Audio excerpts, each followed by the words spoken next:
Hey and welcome to my initial review of the new Nikon D750. Unlike others that are just a spec sheet rundown, I've played with it and I have images to show you.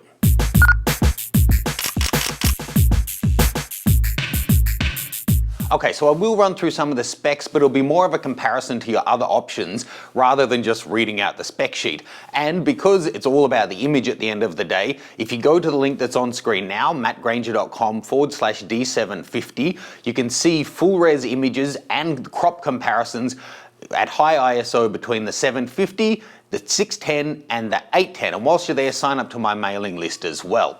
So what's new with this guy? I have to say a lot of people were really excited. Everyone's been waiting and waiting and waiting for a successor for the D700. Sad to say, this isn't it, and that's a 6 or 7 year old camera, so if it were coming, it's a bit late to the party. I think it's time to just get over it, to be honest. It was a fantastic camera, technology's moved on, the naming system has picked up the 700, just to step in between the 6 and the 8, essentially. Now, this is a 24.3 megapixel sensor. Speaking to Nikon Australia today, they assured me it's a brand new sensor. It's not just a retweaked version of what's in the 610, it's a brand new sensor and the ISO should be performing better. We'll see in the high ISO review. This one is, it's a CMOS sensor, same as the 610 and the 810. They're the two I'll be comparing here. They're your full frame Nikon options before you go into the D4S. Let's have a look. The 810 is the only one that doesn't have an anti-aliasing filter. The 750 still has it. The 750 has the X-Speed 4A processor, so that should be actually a little bit faster than the 810. It's also got the focusing system from the D4S, and I have to say I found the focus more reliable than the 800E that I also shoot with. I did a few test shots today, and just anecdotally I can tell you it seemed to be focusing better than that. In terms of build, it's smaller and lighter than the 610, and if you've got big hands, it's getting back down into cramped territory like a DX camera, a crop camera for those who aren't Nikon users. It'll do 6.5 frames a second, so it's faster than the 810 and a little bit faster than the 610 as well. Like the 610, the shutter speed is capped at 4,000 instead of 8,000th of a second like the 810 has. And the ISO range is one stop above the 610. Native is up to 12,800, then you can do 2 stops of push beyond that to get up to 51,000. I got tests all the way up to that. It's got dual SD cards, just like the D610 has.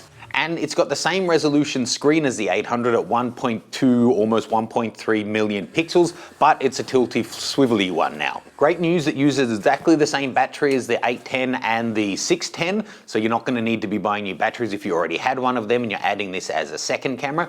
And this is the first one in the full frames that has built-in Wi-Fi, unlike the other ones where then you're looking at hundreds of dollars, like $700 or $800 in the case of the D4, to get the little dongle to make it do Wi-Fi. This one has it built in. Mirrorless have always, a lot of mirrorless already have it.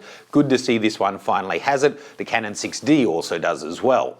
In terms of weight, it's quite a bit lighter than the others. It's 750 grams, the 810 is 880, the 610 is 850, and the old D700 was over a kilogram, so it's more than a quarter lighter than the 700. Enough of this talk, let's take a look at the high ISO shots and compare them, see what you think.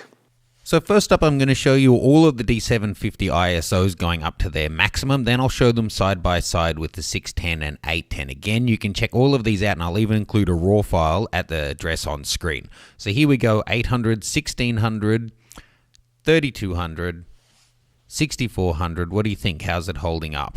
12,800. Here the metadata runs out. That's 25,600, and that's 51,200. It's actually doing pretty well, I have to say. Now let's look at them side by side. Here we go. That's at 1600. There we go at 3200.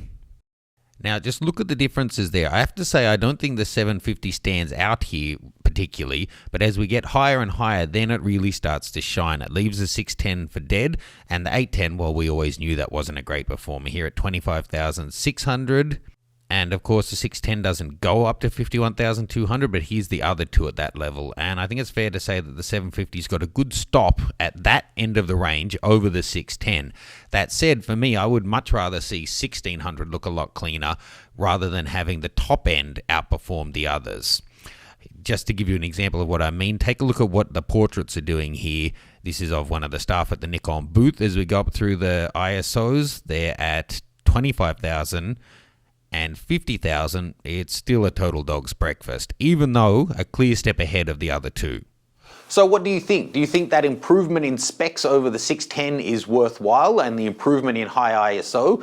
Which one of those would you go for? And comparing it at 24 megapixel and ISO benefits compared to the 36 megapixel lower ISO performance but higher resolution of the 810, what is hitting the sweet spot for you? I'll have more hands-on time with this at Photokina next week, but I couldn't help bringing you this so you can see how they're actually faring. Spec sheet are one thing. It's always best if you can get into the store and hold things and do test shots yourself before making the decision, but otherwise I'm happy that I can at least bring you some of that information. Make sure you subscribe and keep checking in over the next week or two. There's going to be tons of videos coming from the floor of Photokina, and check out mattgranger.com/workshops for details of all my meetups, workshops and social events as I travel around the world doing all this fun. Thanks, I'll see you soon.